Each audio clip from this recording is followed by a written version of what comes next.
Hola, ¿qué tal? Bienvenidos de nueva cuenta a Podcast Los Tiempos. Nos da muchísimo placer tenerlos de nueva cuenta. Estamos ya en el episodio número 112. Gracias a todos ustedes por seguirnos semana a semana con un capítulo nuevo, indudablemente. Pues desde la pasada semana estamos en un ciclo importante. La yachta está pronta a cumplir 215 años y por ese motivo pues prácticamente estaremos tocando temas importantísimos. Yo creo que sin duda alguna estos 215 años son determinantes, más aún porque Cochabamba siempre tuvo un factor protagónico, no solamente desde el punto de vista de los movimientos sociales, sino también desde el punto de vista histórico de la independencia de nuestro país, que hace poquito, nada más y nada menos, cumplió 200 años. En esta oportunidad, de nueva cuenta, ya es casera en la casa, estamos con la grata visita con la doctora y antropóloga, y esto indudablemente también va a referirnos un aspecto fundamental de los 215 años de Cochabamba, tocando otros temas. Y claro, indudablemente, pues la doctora Esther Balboa vamos a tratar un poco de aproximarnos a todos esos conceptos fundamentales y particulares que hacen del cochabambino. Doctora, muchísimas gracias por estar en Podcast Los Tiempos. Bienvenida de nueva cuenta. Alguien puncha y cacho en tu cuipa, intia yanche, cancha masunche, pachabamanche, huahuanche. Decían nuestros ancestros que el sol sale para todos, somos iguales. Y la Pachamama es una madre que nos cría, es el universo entero. Con ese pensamiento quería decir a usted especialmente que tenga una buena vida y que sea en buena hora.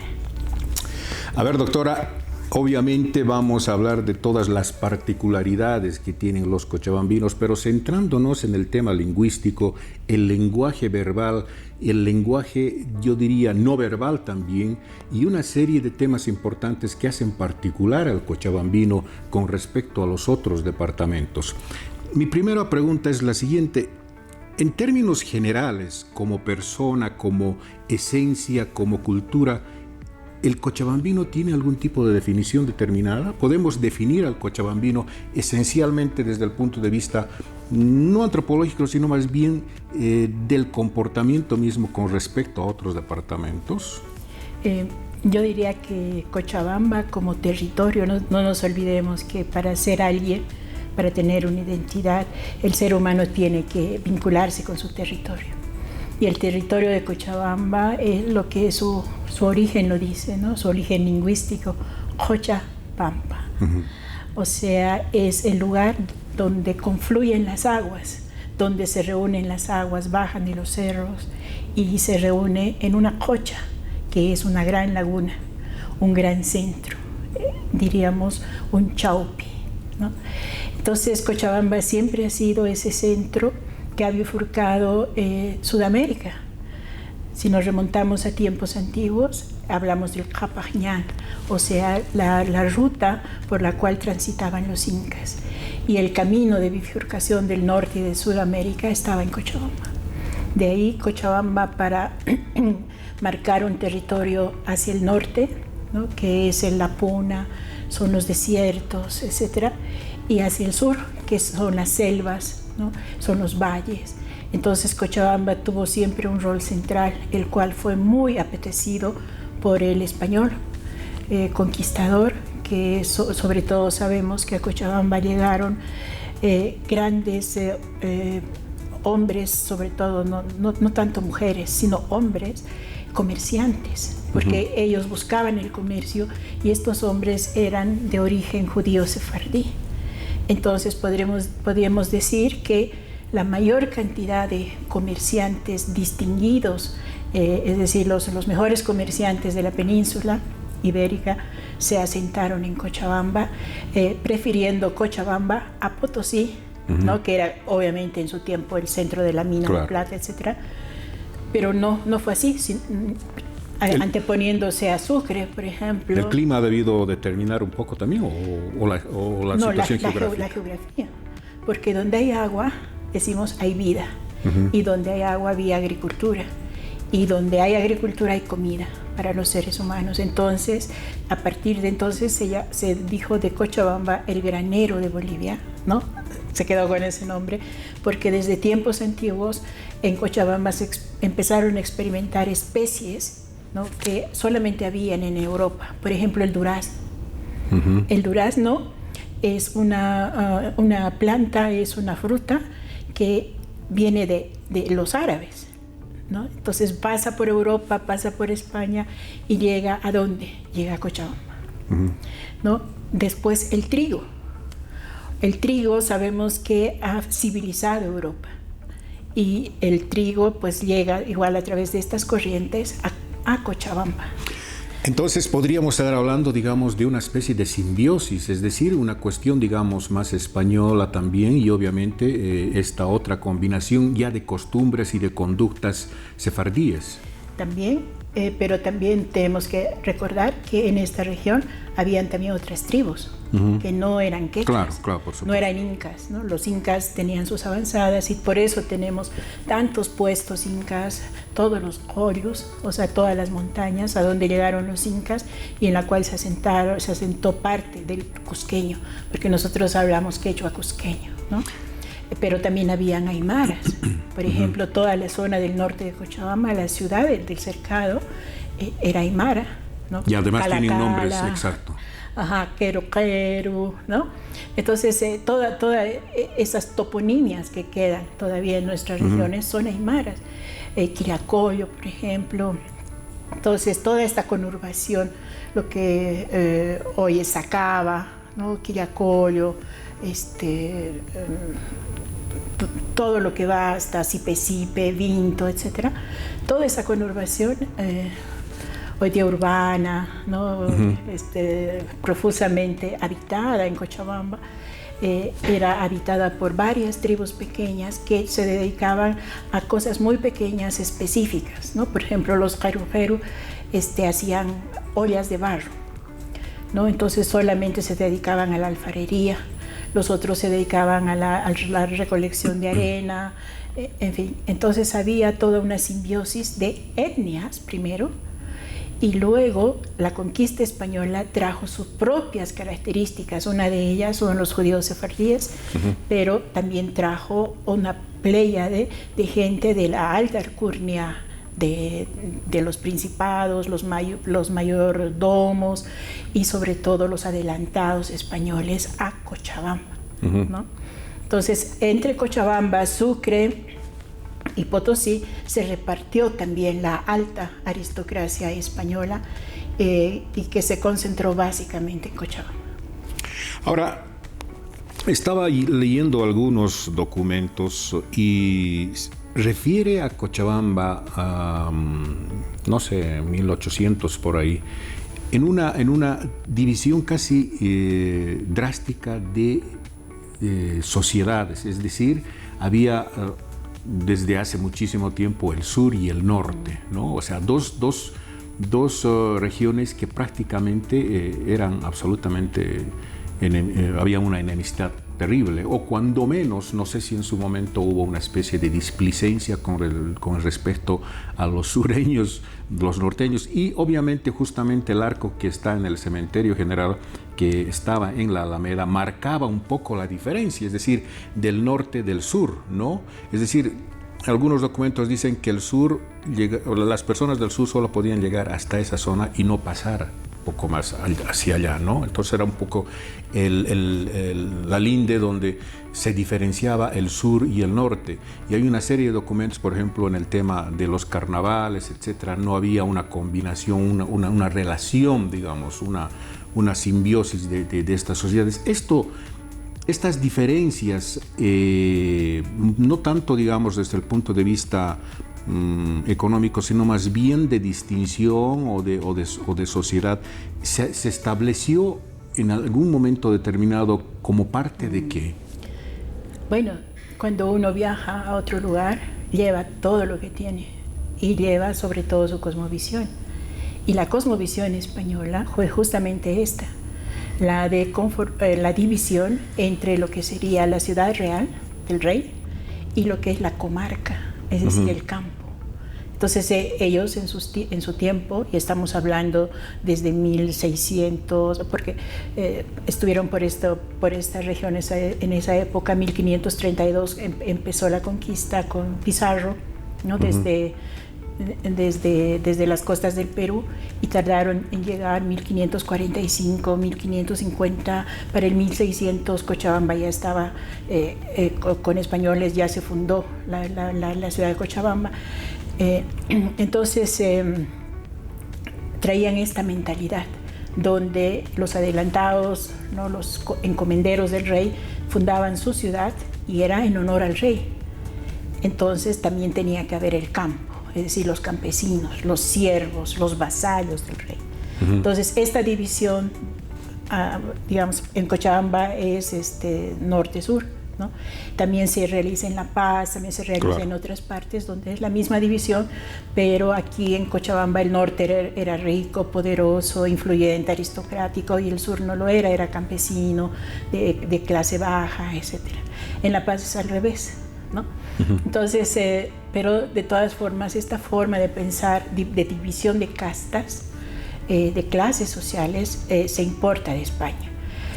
Y obviamente la creación de una ciudad se hace en términos españoles. Por ejemplo, la plaza principal de Cochabamba es cuadrada, ¿no? Y está rodeada de magníficos edificios para su época, con la gran catedral de piedra, edificios con balcones, ¿no? Si hoy vemos la plaza principal, todavía no han derribado los principales edificios de aquella época, más bien los han ido renovando, y eso debemos agradecer a nuestras autoridades, que no en pro de esta visión obtusa de proyecto han destruido la historia, ¿no? Como fue, por ejemplo, la avenida Heroínas, que fue destruida en toda su historia cuando solamente era la calle Perú, ¿no?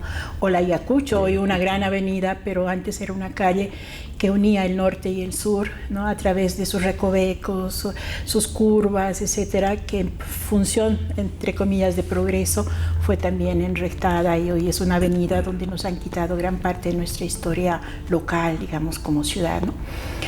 Pero diríamos así, en resumen, de que cómo se articula Cochabamba entre lo pobre, lo rico, lo aristocrático, lo que es permitido y no es permitido, es desde la mentalidad española.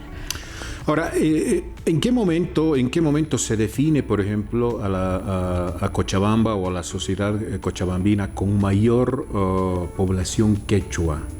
Y esto viene a colación indudablemente por el hecho de que pues, una gran mayoría de los cochabambinos hablamos quechua, entendemos el quechua, y obviamente de un tiempo a esta parte, no sé, yo creo en las últimas décadas el quechua se ha constituido en algo realmente importantísimo y vital, ¿no? A diferencia, digamos, del siglo pasado, donde hablar el quechua supongo que era pues casi un pecado mortal, es decir, esa gran diferencia de sociedades hacía que justamente no se pueda utilizar. No, licenciado, mire usted, Cochabamba se caracterizó siempre por hablar el quechua desde tiempos de la colonia, y era respetado y respetable hablar en quechua, ¿no? ¿Cómo es posible esto, ¿no? O sea, la pregunta es cómo, siendo vasallos, no permitían el quechua, no era relegado, como fue relegado el aymara, por ejemplo. Yo estoy de acuerdo, me refiero más en la introducción, digamos, del quechua a las sociedades más urbanas, ¿no? Es que la sociedad urbana de Cochabamba desde tiempos de la colonia hablaba quechua. O sea, los españoles hablaban quechua. Y esto por una razón jurídica. Es decir, en la península había el Consejo de Indias. O sea, los reyes de España consideraban a todos sus territorios conquistados, no suyos, sino donados por el Papa. Entonces, el Papa fue el primer dueño de las tierras, lo que después se llamó América, ¿no? Hasta donde ellos conocían. Y entonces, al ser donado al rey de España por el Papa, el rey se comprometió ante el Papa evangelizar a todas las personas que no conocían el Evangelio, ¿no? O sea, el cristianismo. Y para evangelizar, ¿qué necesitaban? Aprender la lengua del lugar. y aprendieron el quechua. ¿Dónde? En el Cusco. Tenemos diccionarios de 1585 totalmente sistematizados para los misioneros que aprendían el quechua y tenían que evangelizar en esa lengua. Pero también había dentro de la bula se incluía de que los que se apropiaban de territorios, es decir, los hacendados, que decían de aquí va a ser mi hacienda, ¿no? Ellos también tenían la obligación de cristianizar a los naturales, ¿no?, que estaban en su territorio. Por lo tanto, era necesario hablar el quechua, por un lado. Por otro lado, lo necesitaban para expandir, ¿no?, el vasallaje, porque el rey de España solamente consideró 2 reinos en toda su conquista, ¿no?, dignos de ser tales. Esto fue el Inca, o sea, la cultura inca, y la cultura náhuatl en México. Y entonces a sus lenguas, tanto el náhuatl como el quechua, los consideró idiomas reales. De hecho, hay creo algunas palabras náhuatl que se utilizan, ¿no? No sé si en castellano o en quechua, ¿no? Hay algunas palabras sí, que tienen claro, mucha relación. Por eso se va digamos, introduciendo tanto algunos términos de estas 2 lenguas en el castellano, ¿no? Porque realmente nosotros no hablamos español, no sino hablamos castellano. El reino de Castilla fue digamos, del cual dependíamos, ¿no? Entonces, por esa razón jurídica, de que realmente certificar de que eran vasallos del rey y hablaban la lengua real, ¿no es cierto?, esta lengua quechua reconocida por el rey, entonces es que Cochabamba hablaba quechua todo el mundo. No se discriminaba a quien hablaba, quien no hablaba, más bien era un gran prestigio saber quechua.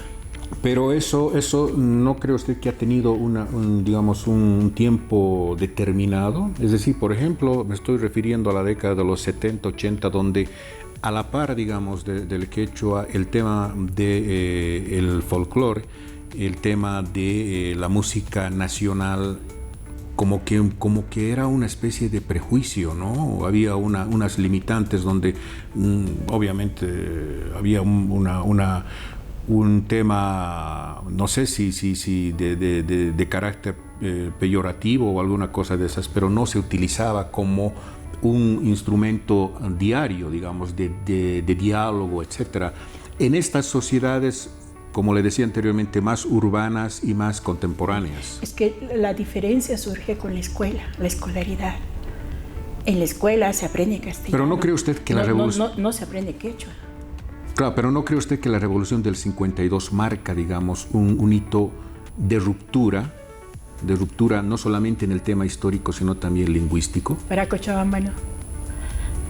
En el sentido de marca un hito en la cuestión de la propiedad de la tierra, el acceso a ser dueño, etcétera, no tener patrón y todo eso, no, digamos, desde una perspectiva política, pero desde la perspectiva lingüística, para Cochabamba eso no significó nada. Lo que sí significó mucho fue la escuela. La escuela fue esencialmente en Cochabamba castellanizante. Todos los niños quechuas tenían que aprender castellano. ¿Y dónde lo aprendían? En la ciudad. En el campo no había escuelas en castellano, ¿no? Y tampoco había escuela, ¿no? Uno de los grandes aportes en los años 30 y que también revitalizó, digamos, este encuentro en el Chaco, ¿no?, fue la gente de 1932, fueron los peones de las haciendas de vacas, ¿no?, donde se fundó la primera norma, ¿no?, indígena, ¿no?, incluso más antes que Huarizata en el altiplano, para que se llevara la escuela a los campos en Cochabamba. Hasta entonces, estamos hablando de 1932, 35 ocurrió la Guerra del Chaco, no había escuela. Y todo esto, toda esta travesía, todos esos sufrimientos, etcétera, de esta incomunicación social, ¿no?, lo podemos leer en Jesús Lara. Jesús Lara fue uno de los grandes reporteros de aquella época. Cuando uno lee sus libros, ¿no?, uno puede entender por qué la sociedad de Cochabamba es así. Ambas sociedades, una, digamos, más aristocrática, etcétera, hablaba los 2 idiomas, el quechua y el castellano. La otra solo hablaba el quechua. y le era muy difícil acceder al castellano por esta discriminación lingüística que había en Cochabamba. Entonces, podemos decir que en Cochabamba la discriminación era por la lengua, no tanto por la alcurnia, no tanto por el acceso a lo material, porque había gente muy rica en los valles que poseía, por ejemplo, trigo, maíz que llevaban a las minas, coca de los valles, ¿no? Que se llevaba a las minas, etcétera.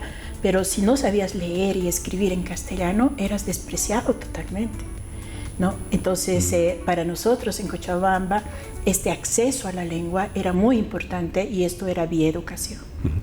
Ahora, desde el punto de vista evolutivo, el quechua ha sufrido una evolución positiva, es decir, no solamente en la gramática, en la forma de expresarse, en el tema lingüístico netamente.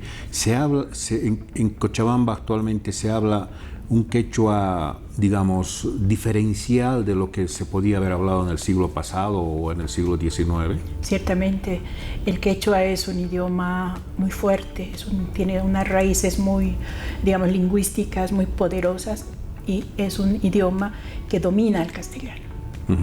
Es un idioma que se impone al castellano, porque el castellano tiene muchos recursos, ¿no? O sea, muchas vueltas para decir una cosa, diríamos, ¿no? Claro. En cambio, el quechua va al grano, o sea, no hay, digamos, estas generalidades, ¿no? Uno puede decir lo que quiere de frente y sin lugar a dudas de lo que significa. Es por eso que a los bayunos, ¿no? En nuestro país se dice bayuno, a los cochabambinos, básicamente, se dice que son carasimi, ¿no? Y en quechua significa que, o sea, tiene una forma de hablar tan directa que los demás se ofenden, ¿no? Pero es por la influencia del quechua en su cosmovisión y en su forma de expresión, claro. Porque el quechua es directo, el quechua no tiene vueltas ni revueltas, no es un idioma arabesco como el castellano, ¿no? Pero al mismo tiempo el quechua suena mucho más, digamos, más sutil, más dulce que el aymara, por ejemplo, ¿no? Es decir, su estructura gramatical, su pronunciación misma, su fonética es absolutamente, yo diría, endulzante, ¿no? Y eso es porque es un idioma musical. Tiene las 5 notas y las vocales A, E, I, O, U, ¿no? Se dan siempre en una articulación armoniosa. En lingüística nosotros llamamos eso armonía de la lengua. El quechua tiene armonía en su forma de hablar, lo que no ocurre, por ejemplo, con el aymara, ¿no? Por ejemplo, el diminutivo.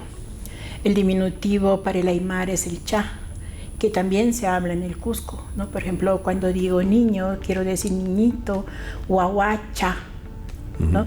Entonces, ahí tenemos una cacofonía de as, guaguagua, ¿no? Entonces, guaguacha, ¿no? El quechua lo ha convertido en algo muy superior, guauita, ¿no? Donde ya entra esa armonía lingüística con la I y el uso de la T, ¿no? Que proviene del diminutivo del castellano. Entonces, por ejemplo, en esta palabra de guagua a guaguita, ¿no? Podemos decir que ya no es un quechua, sino es un quechuañol, ¿no? Entonces, en Cochabamba, sobre todo en Cochabamba, hemos creado otro idioma, que es el quechuañol, una mezcla de castellano y de español, o sea, castellano y quechua, que tiene mayor expresividad.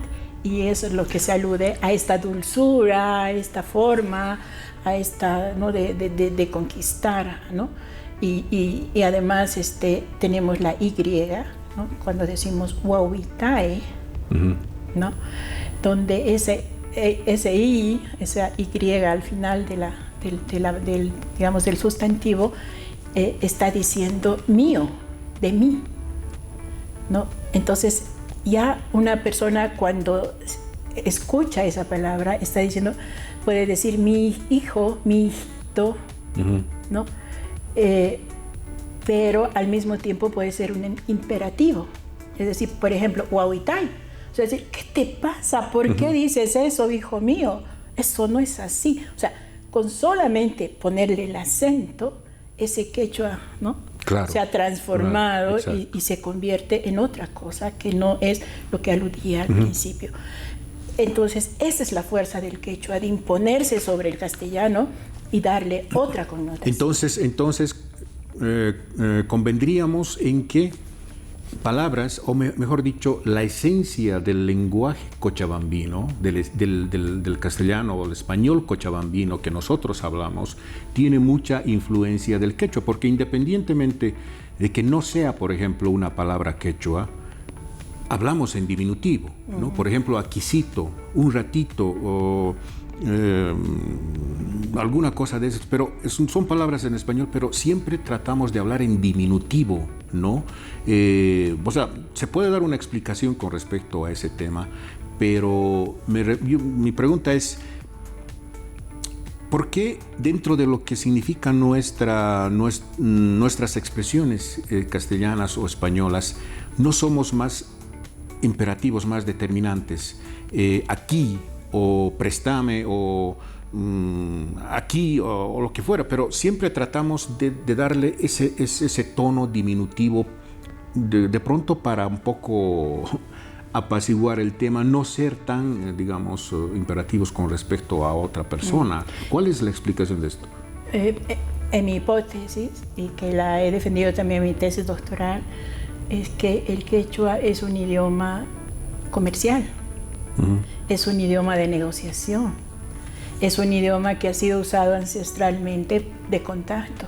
Imagínese usted, tenemos a los quechuas en el Cusco, que está a miles de kilómetros de acá, y que han llegado hasta el sur, es decir, casi hasta la Patagonia. Por el este han llegado al Brasil, ¿no? Recién se han encontrado ruinas en Brasil que corresponde al tiempo incaico, ¿no? Por el norte se han ido hasta lo que es Caracas. Caracas es una palabra quechua, ¿no? O sea, los incas realmente han construido lo que se llama un imperio en el sentido correcto de la palabra, donde han dejado su huella, ¿no? Y han transformado los lugares donde han pasado a través de su lengua, ¿no? Entonces, por tanto, el quechua, al ser una lengua comercial de este contacto, de esta relación de tribus, de lenguajes totalmente diferentes en toda Sudamérica, lo que sucede es que esta esencia negociante se pasa al castellano o al español que hablamos ahora en Cochabamba. Claro, porque ahí se entendería, por ejemplo, Mañahuay, Mañarihuay, ¿no? Hay claro, el sufijo ri, ¿no? Quiere decir por favor en quechua, ¿no? Entonces, Mañarihuay, préstame por favor, prestarime, préstame por favor. Claro, exacto. ¿No? Entonces, cuando nuestras casas, digamos, nos decían, habla correctamente el castellano, préstame, no prestarime. O sea, no estás entendiendo que estamos mezclando, ¿no?, el quechua con el castellano por una cuestión mental, porque la mente humana siempre intenta reducir al mínimo y decir con menos palabras posibles lo que quiere, ¿no? Eso, en todos los idiomas ocurre esto, ¿no? Eso se llama economía de la lengua. Y la economía de la lengua son los sufijos del quechua que transforman al castellano. Pero, a ver, esto es importante, no quiero dejarlo pasar, porque sí, yo siempre me he preguntado, hay algo que a los cochabambinos nos caracteriza y lo que siempre dicen, los cochabambinos son misquisimis cuando les conviene. Negociar. Claro, exacto. Es decir, ahí entra en juego, por ejemplo, lo que decía usted, es el hecho de un poco, cambiarnos de chip, ¿no? O sea, nosotros podemos hablar perfectamente de una forma, digamos, más taxativa, de una forma muy imperativa, etcétera, pero ya en el momento de seducir o de, qué sé yo, de convencer, nos convertimos en personas que utilizan un lenguaje casi así medio romántico, ¿no? Sí, y no por nada, Cochabamba es el centro de las canciones, de los grupos folclóricos y digamos, de lo que fue el invento de grabar las voces, ¿no? en discos. No nos olvidemos que Lauro y compañía fue la primera empresa discográfica que estaba ubicada en Cochabamba y que esta empresa se especializó en grabar grupos folclóricos, ¿no? Que cantaban, que componían canciones solamente en esta región para el país, pero sobre todo en quechua. No nos olvidemos las coplas de Santa Veracruz y las coplas del carnaval, que han sido grabadas por esto y que eran escuchadas en las radios de todas partes, ¿no? En los campos, ¿no? Siempre estaba la radio a transistores donde se retransmitía este tipo de canciones, ¿no? Uh-huh. Entonces, el quechua, podemos decir, es un idioma de negociación, por eso es dulce, por eso es transferible al castellano y lo domina, ¿no? Nosotros podemos decir, no, somos castellano hablantes y claro, el idioma que aprendimos en la escuela, en la ciudad, en la universidad, el idioma científico, etc. Pero realmente cuando queremos captar el alma de nuestro pueblo, no, salimos de la academia, ¿no? Y especialmente ustedes, los periodistas, tienen que tener otro lenguaje que llegue al otro, ¿no? Y esa es la magia del quechua, que ha hecho que el castellano se subsuma en los valores del quechua, que es fundamentalmente el tratar al otro como igual, pero diferente, ¿no? En el sentido de que yo no me voy a someter a ti, pero quisiera que me entiendas, Huahuitay, ¿no? Claro, exacto. Ahora, hay otro tema que son las onomatopeyas, ¿no? O sea, somos dados a utilizar onomatopeyas, obviamente con una relación fuerte del quechua. ¿No le parece que esto es enfatizar, es decir, darle un énfasis y obviamente también dar por sentado que debe ser así, por ejemplo, al utilizar una onomatopeya que tiene relación con el quechua? ¿Por qué hacemos ese cambio de chip, por ejemplo, en vez de decir te voy a dar un sopapo o un revés o lo que fuera, te voy a dar un lacazo? O sea, hacemos un cambio para enfatizar, digamos, el acto, y obviamente también si es que estamos en un momento de riña o de discusión, ¿no? Es que en el quechua la onomatopeya se utiliza justamente para hacer lo que yo decía al principio, decir exactamente lo que uno quiere. No es lo mismo decir lac-a que last-ar. Cuando como quechua yo escucho lac-a, entiendo que va a ser un sopapo, o sea, claro, a la mejilla, lac-a, que es lo que suena. Pero last-ar es tropezarse. Claro. Last-ar es tropezarse, ¿no? Porque eso es lo que hacen los pies cuando uno está en el suelo, ¿no? Claro, ¿no? exacto. Ese ruido, Entonces, y cuando digo te voy a dar un sopapo, ¿no? Te voy a dar un lacazo, ¿no? Estoy diciendo exactamente lo que voy a hacer, ¿no? No estoy diciendo te voy a dar un lastazo, ¿no? O sea, no sería congruente, ¿no? Con la idea. Entonces, por eso digo de que el quechua se traslada a los conceptos del quechua para decir exactamente lo que uno quiere decir al otro, ¿no? Por ejemplo, sopapo en castellano significa muchas cosas, no solamente pegar a la cara, puede ser usar un trapo, puede ser muchas cosas un sopapo, ¿no? Incluso cuando se habla, ¿no? Cuando alguien queda, digamos, patidifuso ante uno, lo que uno dice, le he sopapeado, es eso. O sea, no le has hecho nada, ¿no? Pero le has dado un buen discurso, una buena... En quechua no, yo no puedo decir, ¿no? Al licenciado Rudy yo le di un lacazo mental, por ejemplo. No, es imposible. O sea, pero esas onomatopeyas de atatao, atatiu, no sé qué, ¿cómo se interpreta esa relación, digamos, con el lenguaje habitual y una relación de quechua? ¿O cómo podríamos interpretar esto? Eso es lo que se llama economía del lenguaje, ¿no? Donde la lengua construye sus propias expresiones. Por ejemplo, alalao. Si digo alalao, es que tengo frío. Atatao es que me duele, ¿no? Pero ese atatao no es que me duele, sino que otro me ha hecho a mí doler, ¿no? Entonces, ñau, yu, ¿no? Todas esas onomatopeyas han sido construidas en la lengua. ¿Qué quiero decir con esto? Que vienen desde antiguo, que se van transmitiendo de la madre a los hijos cuando les habla, ¿no? Y forma parte de la estructura lingüística. Es una lengua que se ha construido así. Lo tenemos en los diccionarios, ¿no? Para comprobarlo. Desde el punto de vista del análisis, del punto de vista de usted, hay diferencias del quechua y de formas de expresión en las distintas provincias de Cochabamba. Es decir, por ejemplo, una persona quechohablante de Punata puede diferir con la de Sacaba, de Quillacollo o cualquier otro municipio, digamos diferencias mínimas, o en la forma de armar, digamos, una oración o la forma gramatical de expresarse. No, en la sintaxis no, la sintaxis sigue siendo la misma, o sea, sujeto, objeto, verbo, ¿no?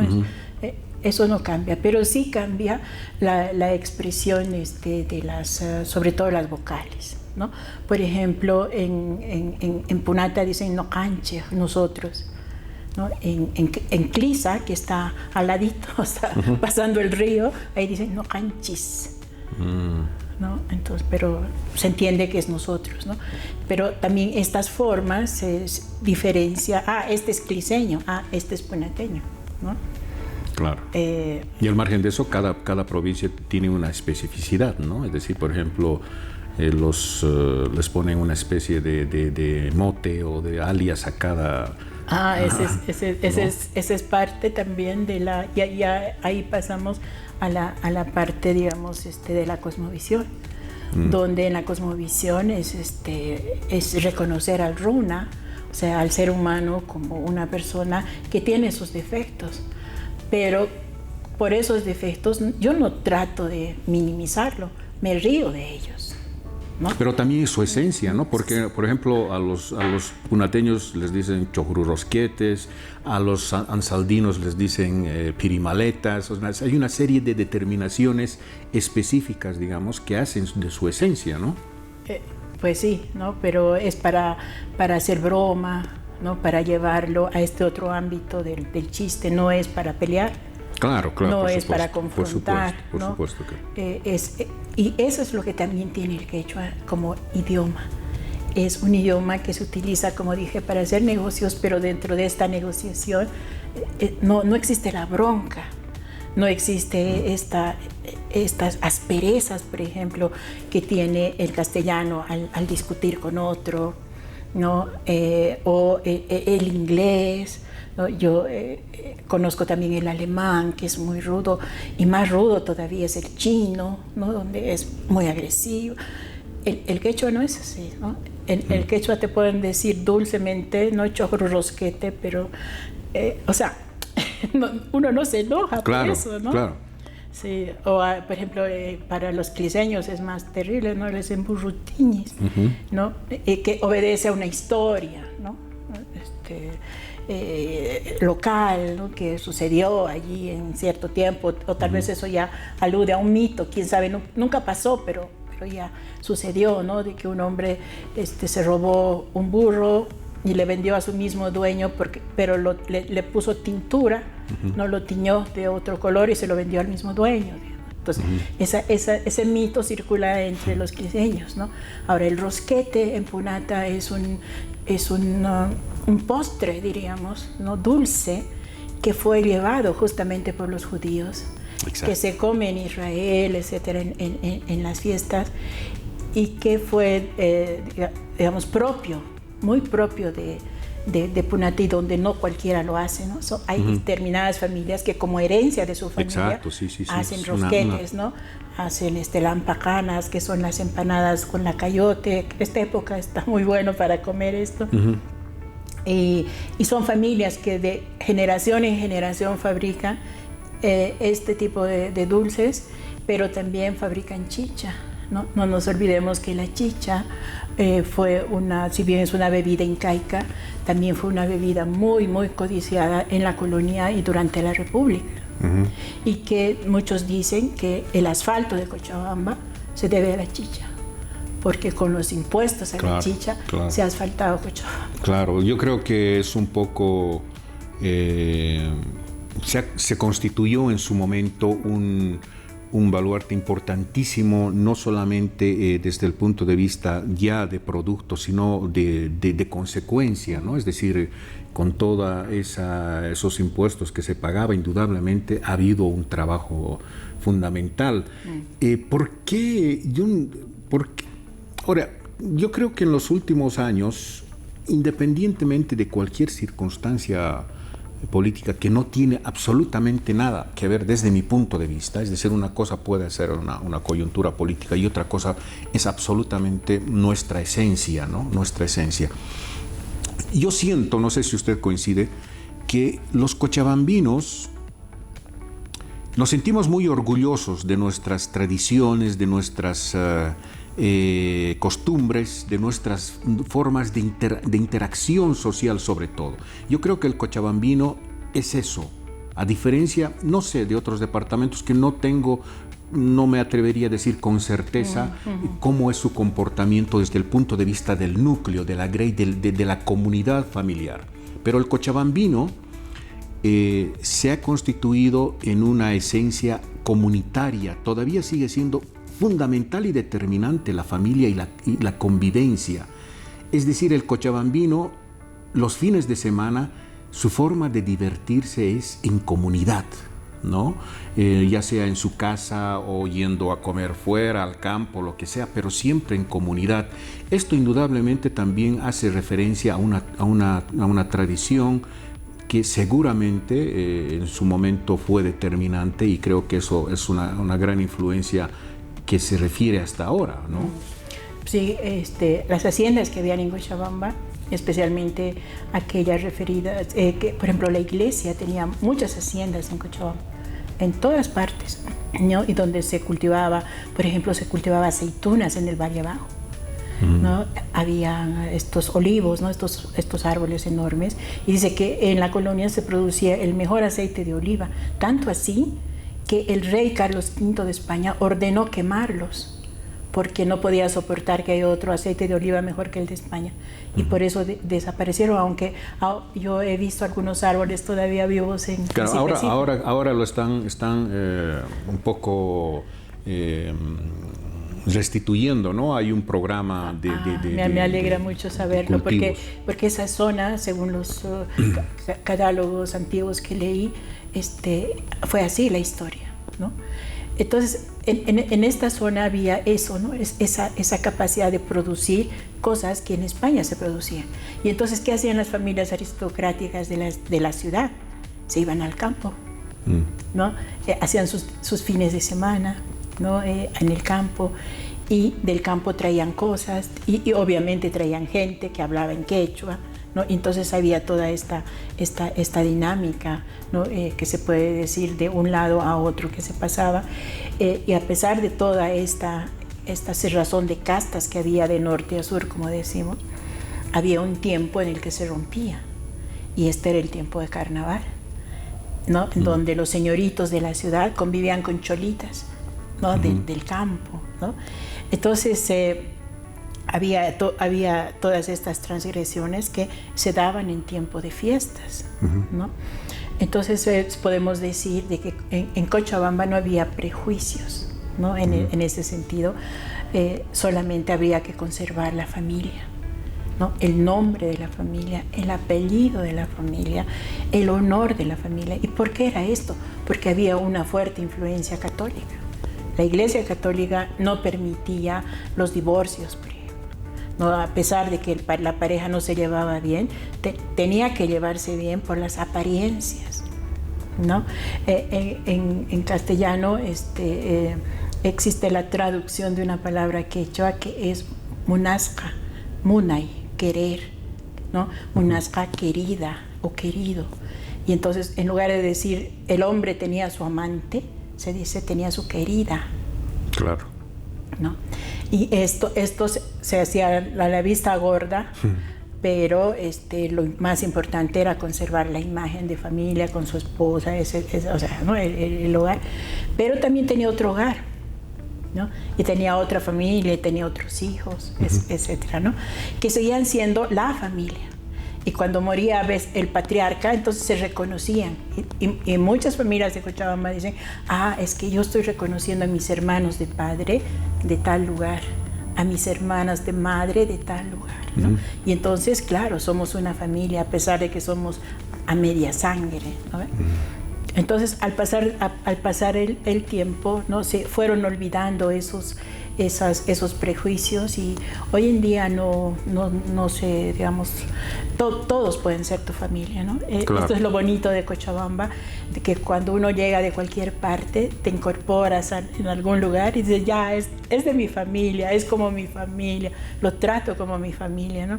Tengo amigos europeos que muchas veces nos visitan y dicen, yo me siento bien aquí porque me tratas como mi familia, ¿no? O sea, esa es nuestra esencia, ¿no? O sea, nosotros decimos, el cochabambino es muy viajero. Se dice que hay cochabambinos en todas partes, ¿no? Entonces, así como vamos, volvemos, ¿no? Y entonces sabemos lo difícil que es vivir en otro lado. Cochabamba es una ciudad portátil, además, ¿no? Es decir, en la valija, cuando uno se va, mete todo. Hay tradiciones, taras, comida, gastronomía, etcétera, etcétera. Sí. Dos términos importantes, doctora: Sirvinacuy y Curahuava. Sirvinacuy, en el término estricto, digamos, de la palabra. Mi pregunta es, ¿estos dos términos solo son válidos para, en este caso, Cochabamba, o en otros departamentos también esta forma, digamos, de manifestar? En el primer caso, el Sirvinacuy, una forma de socialización, llamémosle así amablemente ahora, y lo otro, una tradición, no sé si tradición, una cuestión bastante, digamos, polémica, pero en su momento sí existió. ¿Es solamente en Cochabamba que suceden estos dos? Me gustaría que al mismo tiempo usted explique el término Sirvinacuy y el otro Curahuava. Bueno, el Sirvinacuy es una fusión, ¿no? De tanto el castellano como el quechua. Sirvi, de servir. Nacu, el sufijo del uno al otro, ¿no? Entonces es un recíproco el nacu. Entonces Sirvinacuy quiere decir nos vamos a servir el uno al otro. En el mejor sentido de la palabra, de servirse. Servir, sí, o sea, yo te sirvo un vaso de agua, tú me sirves un vaso de agua, en ese sentido, ¿no? Entonces, y esto no solamente ocurre en el área quechua, sino también en el área aymara, ¿no? Entonces, y consiste en que antes de casarse, o sea, por la iglesia, ¿no? Que yo digo era lo recomendable, digamos, imperecedero, lo que no se podía transgredir. Una vez casado no podías divorciarte, ¿no? Entonces, antes de eso las parejas vivían juntas y podían abandonarse cuando quieran, ¿no? Digamos, no legalmente. Eso era el Sirvinacuy, ¿no? Donde una pareja vivía junta sin casarse. Y porque el matrimonio no solamente implicaba responsabilidad, digamos, ante la sociedad, sino también implicaba una fiesta, y en los bailes, una fiesta de 7 días. Y además, no solo la fiesta, sino dar de comer y de beber a toda la parentela que llegaba de todas partes. Y se dice que había bodas que reunían hasta 200, 300 personas por 7 días y había que alimentarlos. O sea, el baile y los músicos y todo, o sea, realmente era un gasto impresionante, ¿no? De recursos. Entonces, realmente se la pensaba mucho antes de casarse, ¿no? Por todas estas formalidades, lo cual ocurría sobre todo para los señores de las haciendas, que no tenían problema en hacer sus fiestas, ¿no? Que no eran tan pomposas ni nada, pero para los, digamos, del área rural, llegar a ese nivel era muy duro, ¿no? Económicamente hablando. Pero en este caso me parece una cuestión sabia, ¿no? A mí me parece sabia esa es decir, psicológicamente tranquilizante. Claro, sí. Es decir, por ejemplo, hay un proceso de socialización, ¿no? ¿Cuánto nos podemos conocer? ¿Cuánto podemos, digamos, convivir diariamente sin compromiso alguno, y mientras eso, pues hay una condicionante, ¿no? Si tú y yo nos llevamos bien, si tú y yo formamos, qué sé yo, una pareja más o menos armónica, pensamos en el segundo paso, que es el matrimonio, pero mientras tanto estamos ensayándonos, lo cual, digamos, hace un poco, corrobora más bien todo lo que significa la cultura occidental, ¿no? Es decir, en la cultura occidental ya no importa tanto el matrimonio, sino las parejas libres, las uniones que de pronto necesitan, es decir, su tiempo, etcétera, etcétera, y si no, los dioses no están a nuestro favor, pues nos separamos, tú por tu camino, sí, y yo por el mío. Pero esto no era tan bonito, digamos, ¿no? Sí, bueno, psicológicamente es muy tranquilizante, digo, pero al mismo tiempo conlleva un ritual muy duro, especialmente para las mujeres, ¿no? Porque el suanaku, o sea, el sua quiere decir robar, ¿no? Entonces el hombre robaba en una fiesta a la mujer, y normalmente ocurría en los carnavales, ¿no? Entonces se ponían de acuerdo, no era una forma de decir, bueno, vamos a vivir juntos, pero los hombres llevaban, y lo siguen haciendo, llevan a sus mujeres no a un hotel, ¿no? Llevan a su casa. A su casa. ¿No? Lo presentan a su mamá, a su papá, a sus hermanos, y dicen, con ella voy a vivir, o sea, nos vamos a hacer sirviñaco. Entonces en la casa les dan una habitación a la pareja, pero la mujer tiene que servir a la familia del hombre, tiene que lavar, cocinar, tiene que adquirir las costumbres del hombre en esta casa. En este caso, y abandona la casa paterna. Tiene que convencer más a la familia que a él, digamos. Claro, y entonces la familia del hombre da el visto bueno. Y le van diciendo, ¿no?, al joven que se llevó esa chica a su casa, esta mujer no te conviene, es floja, no se levanta temprano, no sabe barrer, no sabe hacer yahua, no sabe pelar papas, no sabe matar los conejos, o sea, ¿no? O sea, ¿con quién te estás casando, no? Pero mientras tanto, doctora, pueden tener hijos, pueden tener bienes, pueden comprar bienes, etcétera, etcétera, ¿no? Esa es una de las cosas también importantes, ¿no? No hay la obligatoriedad de tener hijos. Y este es un descanso muy grande para la mujer, porque puede decirle al hombre. ¿Pero qué pasa si tiene hijos? Necesariamente tiene que venir el matrimonio. Entonces la responsabilidad es del hombre, y necesariamente tiene que haber un matrimonio. El hijo, para entre los quechuas, es una cosa muy importante y de mucha responsabilidad. Uno no puede decir, ya he tenido un hijo, que se vaya y se lleva el hijo, o me quedo yo con el hijo.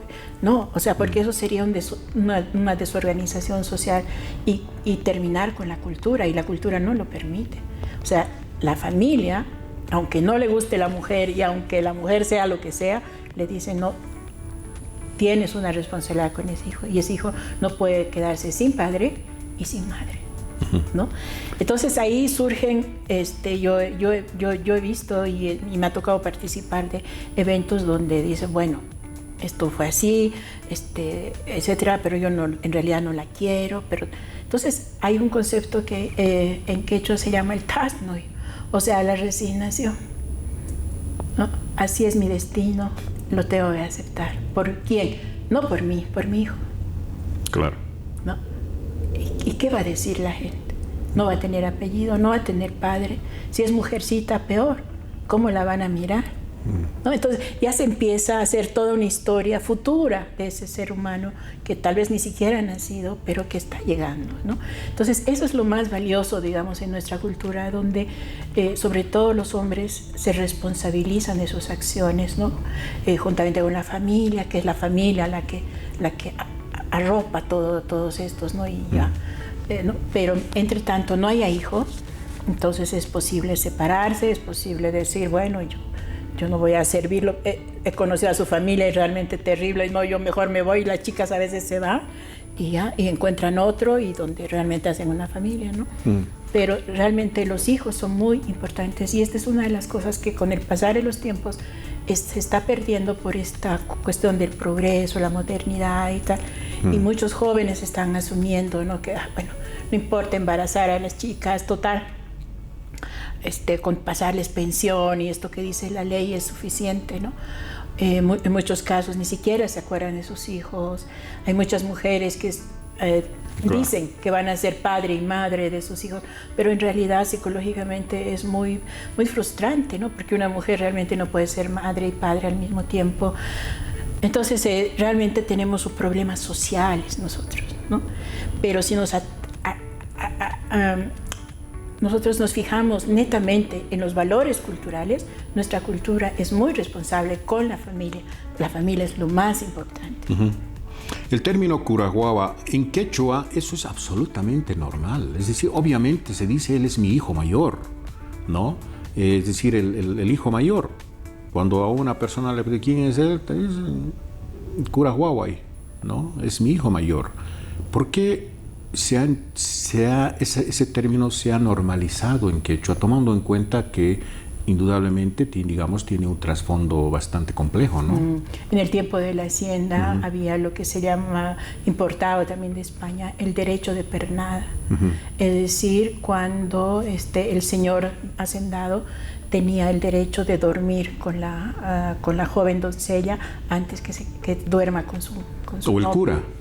En nuestro caso fue el cura. Que tenía toda la representación de... ¿Y quién le habría asignado esa? ¿Es Dios? ¿Es decir, el nombre de Dios? No, su prerrogativa, ¿no? De español. Porque no nos olvidemos que todos los curas eran en su mayoría españoles o hijos de criollos españoles, ¿no?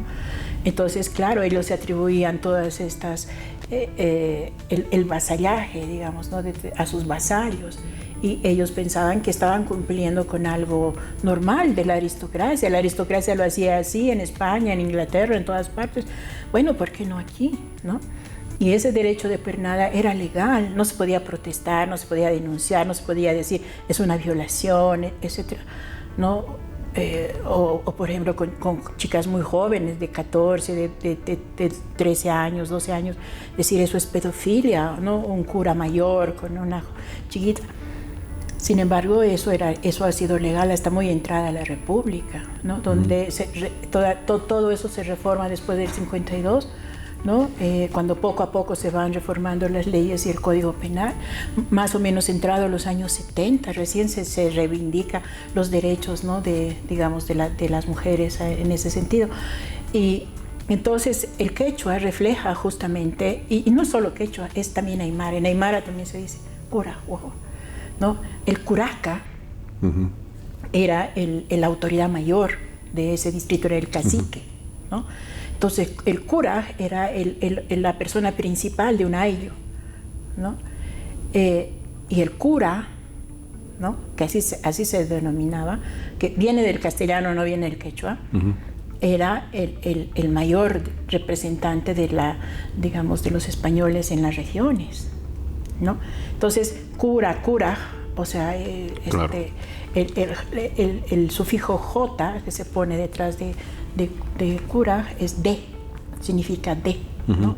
Pero ¿no cree usted que en términos generales siempre, de pronto tal vez, incluso en la conquista, se ha utilizado el nombre de Dios para una serie de acciones? Es decir, por ejemplo, lo que usted mencionaba hace un momento, el hecho de, por ejemplo, de evangelizar, y creo que desde ese punto de vista, en su momento Juan Pablo II dio un mea culpa con respecto a estos temas de la conquista, etc.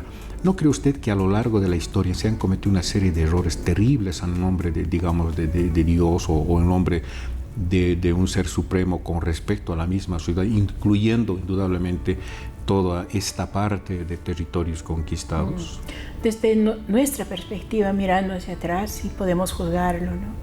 Y podemos decir de que desde el humanismo podemos decir de que eso no era humano y no era justo, ¿no? Desde el punto de vista de la justicia.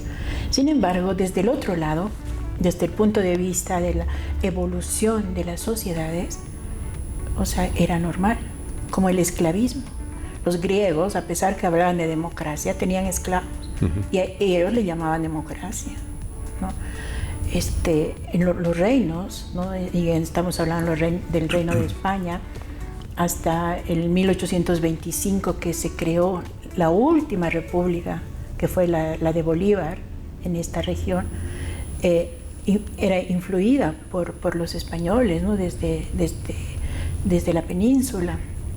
Y lo que ellos consideraban bueno se hacía en estas tierras, aunque para nosotros no sería bueno, ¿no es cierto? Pero a partir de ese instante, hace 200 años, nosotros tenemos la obligación, digamos, ¿no? Como república, de crear nuestras propias leyes y de proteger a nuestra propia gente, lo cual no ocurrió tampoco.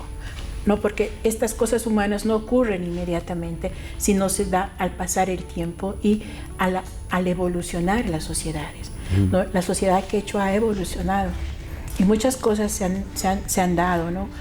Por ejemplo, en esto del cura Huahua, muchas mujeres quedaban embarazadas del cura y entre los quechuas nacía este bebé. Yo no tengo reportes de que no nacían.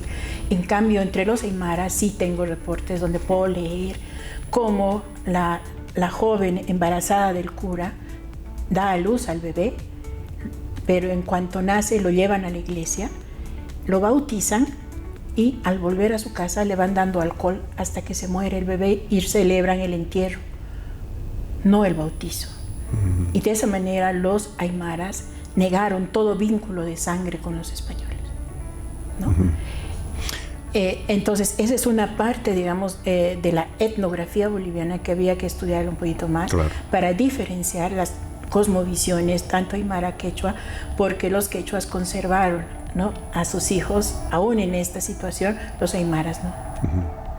Claro, claro. Y yo creo que pues el universo aymara siempre ha tenido una serie de temas muchísimo más, no quiero utilizar una palabra, más yo creo determinantes, ¿no? Es decir, ellos fueron más puristas en el sentido de conservar su territorio, de conservar sus lazos de sangre, ¿no?, los aymaras, porque su ecosistema es muy precario.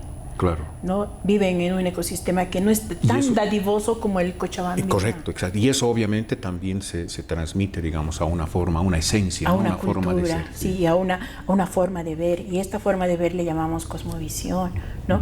Entonces nosotros tenemos eso y además tenemos todo el área de la selva, ¿no? Sobre todo de los guaraníes, los chiquitanos, los guanayec, los matacos, etcétera, que pueblan nuestras selvas, que es otra cosmovisión, ¿no? Bien, doctora, una última pregunta. El próximo 14 de septiembre la Llacta cumple 215 años. ¿Cómo ve esta Cochabamba moderna ahora, esta Cochabamba actual, esta Cochabamba del presente? ¿Cómo nos estamos relacionando entre sí? ¿Hemos evolucionado? Somos una sociedad tolerante, somos una sociedad que nos estamos reconociendo, somos una sociedad que nos estamos tolerando, o más bien nos hemos quedado ahí y estamos siendo más islas, nos estamos un poco individualizando. ¿Cómo ve a esta sociedad cochabambina en la que indudablemente con sus pros y sus contras, sus cosas positivas y negativas, trata en lo posible de llevar adelante todo lo que sucede diariamente, no solamente desde el punto de vista de la convivencia, sino sobre todas las cosas, que creo que es lo más importante para mí, sobre todo el tema social, ¿no? El tema desde el punto de vista de la convivencia social, qué sé yo, de las distintas capas sociales, etcétera. ¿Cuál es su diagnóstico con respecto a este tema? Bueno, si tomamos en cuenta Cochabamba con sus 3 pisos ecológicos, ¿no? Mínimos, ¿no? Deben haber 9, según me han dicho algunos, pero digamos que 3, ¿no? Tenemos la altura, el valle y el trópico. 215 años de revolución de 1810, ¿no? Alejo Calatayud y su lucha, ¿no?, por la independencia, nos encuentra ahora con que en Cochabamba hay una republiqueta. Y esto no sé si es verdad. Yo creo que va para eso, ¿no? O realmente es solamente lo que decimos los cochabambinos, Guairapan, o sea, el viento lo trae, ¿no? O sea, y Guaira también decimos a la radio, a la televisión, ¿no? Todo aquello que nos va trayendo, ¿no? Y nos van metiendo en la cabeza de que en Cochabamba tenemos una republiqueta en el trópico. Eso quiere decir de que no hay el Estado Nacional y de que se está formando su propio Estado. Esto a mí me pone, como científica, me pone a pensar sobre todo en esta cuestión del territorio. ¿Qué está pasando con el territorio cochabambino? Si esto es así, entonces se está formando otra nación, se está formando otra forma de ser que no sea el ser cochabambino, porque hemos definido al ser cochabambino como aquella región, no cualquiera que sean sus 3 niveles, que acepta que los extranjeros vengan, que se asienten, que vengan de La Paz, de Potosí, de donde sea, y siempre esta tierra los recibe y se abren y pueden tener su familia, pueden crear sus animales, pueden hacer sus industrias, etc. Y a la larga se convierten en cochabambinos. Ya no son potosinos ni orureños, son cochabambinos, ¿no? O somos cochabambinos. Entonces, ¿pero qué está pasando con esta noción de una republiqueta? A mí esto me trae mucho ruido, ¿no? En estos 215 años, porque eso nunca había acontecido. En ningún lugar de Bolivia se habló de eso nunca, solamente hoy para Cochabamba, ¿no? Y por el otro lado, Cochabamba sigue siendo un lugar desde donde nacen las nuevas ideas y nacen sobre todo las virtudes para gobernar el país, ¿no? Entonces Cochabamba es el lugar más tranquilo para pensar las cosas sin apasionamientos, ¿no? Y en todo caso todo se dirime en un vaso de chicha, un vaso de cerveza, y bueno, amigo, no hagas tanto problema, ¿no? Porque la cosa no es tan seria como la planteas tú, y bueno, y vivamos en paz y tranquilidad, ¿no? Entonces Cochabamba transmite eso a todo el país, ¿no? Las últimas elecciones dicen eso, ¿no? De que nosotros no queremos que las cosas sean tan extremistas, no queremos guerras, no queremos nada, ¿no? Se ha intentado hacer de Cochabamba aquel nudo, como yo decía, ¿no? De ir al norte y al sur, ¿no? Sobre todo con Parotani, donde hubo estos bloqueos terribles que durante 26 días pararon el país, etcétera, y se comprueba que Cochabamba es muy importante en el tránsito, ¿no? Hacia el occidente del país y del oriente, obviamente, ¿no? Pero sin embargo el cochabambino no apoyó eso, ¿no? Si realmente los cochabambinos hubiéramos apoyado eso, ciertamente Cochabamba se hubiera convertido en otro país, ¿no? Entonces vemos nomás de que desde la esencia del cochabambino, que es la negociación, para eso está la lengua, para eso está, ¿no? Entonces podemos decir de que ha habido mucha negociación y sigue habiendo, ¿no? Por eso para mí es muy importante uno de los candidatos a la vicepresidencia, que es del Valle Alto, es punateño, esencialmente negociante. ¿No? Con todos los resortes que puede utilizar en las nuevas tecnologías, etcétera, ¿no? Entonces es un variuno, ¿no? Negociando, haciendo las cosas, ¿no? No solo para él, sino para el país. Entonces yo creo que Cochabamba es una ciudad vital, ¿no? Aquí se encuentran las grandes empresas de software, ¿no? No lo vemos, ¿no? Pero podemos sentir, ¿no? De que estamos comunicados con el mundo desde Cochabamba, ¿no? Cochabamba es el lugar de paso entre un océano y otro, ¿no? Si no se articulara Cochabamba no hubiera ese paso, ¿no? Entonces también somos articuladores de América Latina, ¿no? No en vano somos el corazón de Sudamérica. Entonces además, Cochabamba sigue siendo uno de los lugares paradisíacos para la producción de alimentos y sobre todo de semillas, ¿no?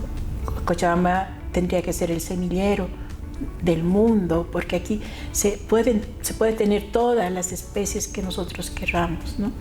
Hay estudios agronómicos donde dice que las semillas sembradas en Cochabamba tienen toda esa vitalidad que pueden ser llevadas a todas partes, al oriente, ¿no?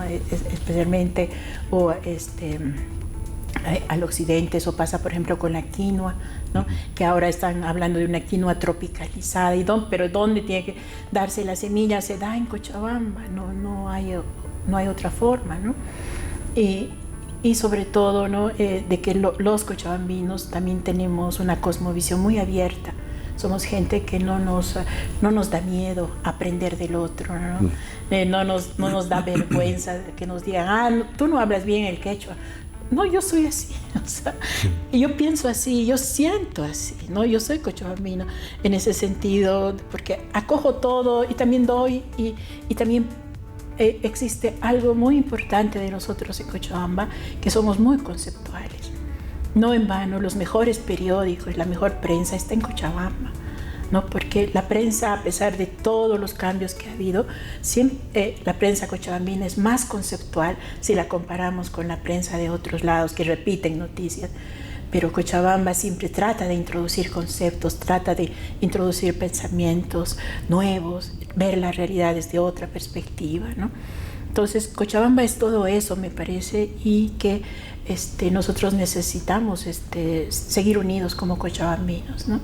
Y que esta idea de la republiqueta solo sea un mal sueño, o tal vez una buena broma. Un chuzucuetillo, como decimos. Una sunchuluminaria. Sí, bueno, en todo caso, creo que también pues, responde a lo que originalmente mencionaba usted al inicio de este podcast, y es el hecho de que en Cochabamba confluyeron muchas cosas, se siguen confluyendo muchas cosas, ¿no? Históricamente, desde el punto de vista social, los movimientos sociales se gestaron en Cochabamba, yo creo que las pequeñas o grandes revoluciones también se gestaron en Cochabamba, las innovaciones desde el punto de vista intelectual se gestaron en Cochabamba, y tiene mucho que ver también con lo que se me ha mencionado, la forma de vida, un poco el clima, el medio ambiente, la cosmovisión. Creo que son fundamentos importantes para poder un poco entender al cochabambino. A veces decimos ni sí ni no, más bien todo lo contrario, una cuestión absolutamente contradictoria, pero en su esencia creo que el cochabambino tiene una relación muy estrecha con su tierra, con la tierra que pisa, ¿no? Y su familia, etcétera. Puede estar en cualquier parte del mundo, pero siempre tiene que regresar, ¿no? Hay un eterno retorno de lo idéntico ahí, y creo que desde esa perspectiva me parece fabuloso. Doctora Esther Balboa, muchísimas gracias. Como siempre, son temas apasionantes, nos estaríamos conversando horas y horas, pero obviamente no puede ser posible. Yo le agradezco muchísimo por estar de nueva cuenta en este podcast para poder hablar y de estos temas, y más ahora que estamos próximos a cumplir 215 años en la Yacta. Muchísimas gracias, doctora. Destacar en este sentido, ¿no? Que somos tan innovadores que a veces imponemos nuestras ideas sin querer queriendo, ¿no? El Día del Peatón. Cuando yo estuve en el extranjero, pues contaba que, ¿no? El primer fin de semana de septiembre no circula nada ese domingo en mi ciudad, en mi región. Y para los alemanes esto era muy raro. O sea, paralizar toda una ciudad. ¿Por qué hacen eso, no? Y bueno, para mí era muy normal, ¿no? O sea, pero sí, o sea, el cuestionamiento de otros me llevó también a cuestionarme esto, pero cuando volví de Alemania me encontré con que toda Bolivia celebra el Día del Peatón. Entonces, la influencia del cochabambino, ¿no?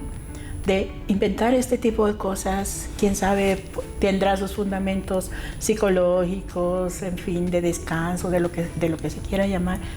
Pero esa es nuestra vitalidad, de inventar cosas tal vez irracionales para el mundo occidental, pero son racionales para nosotros, y hasta les contagiamos a otros, ¿no? Para que repitan estas mismas cosas. Entonces, yo creo que Cochabamba está viva, y por eso decimos, ¿no? Viva Cochabamba, Maillapipis.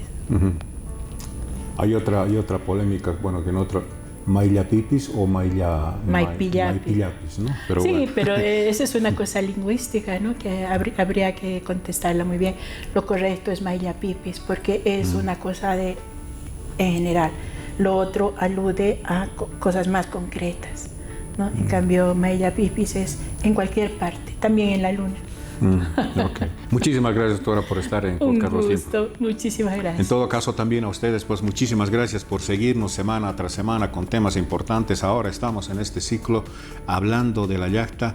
Esos 215 años, sin duda alguna, también van a ser motivo de una gran ocasión para poder darnos un abrazo entre cochabambinos y obviamente entre bolivianos, pero sobre todas las cosas, pues como dicen, un cochabambino nace donde quiere, y obviamente mientras estemos con estas esencias, con nuestra esencia y obviamente con nuestras particularidades que nos caracterizan, vamos a seguir siendo cochabambinos aquí en la China o donde fuera. Y creo que esa es un poco la esencia del cochabambino, estar donde quiere estar, pero también quiere estar con todo lo que es, con toda su esencia, indudablemente, que le hace ser cochabambino. Más allá de cualquier circunstancia, creo que esta ciudad bendita, es muy próspera, es muy amable, es solidaria. Siempre estamos dispuestos a acoger no solamente a los de otros departamentos, sino los que nos visitan del exterior. Creo que esa es nuestra bondad y esa es nuestra comunión. Siempre estamos dispuestos a ofrecerle lo mejor a cualquier persona. Muchísimas gracias por estar en Podcast Los Tiempos. Si le gusta este contenido, por favor, dele un like, comparta, suscríbase, comente, pero también active la campanita para que le alerte de un episodio nuevo. Estamos en Spotify, en YouTube, pero también en la página web del periódico Los Tiempos, www.lostiempos.com. Un gran abrazo y nos vemos en el próximo episodio.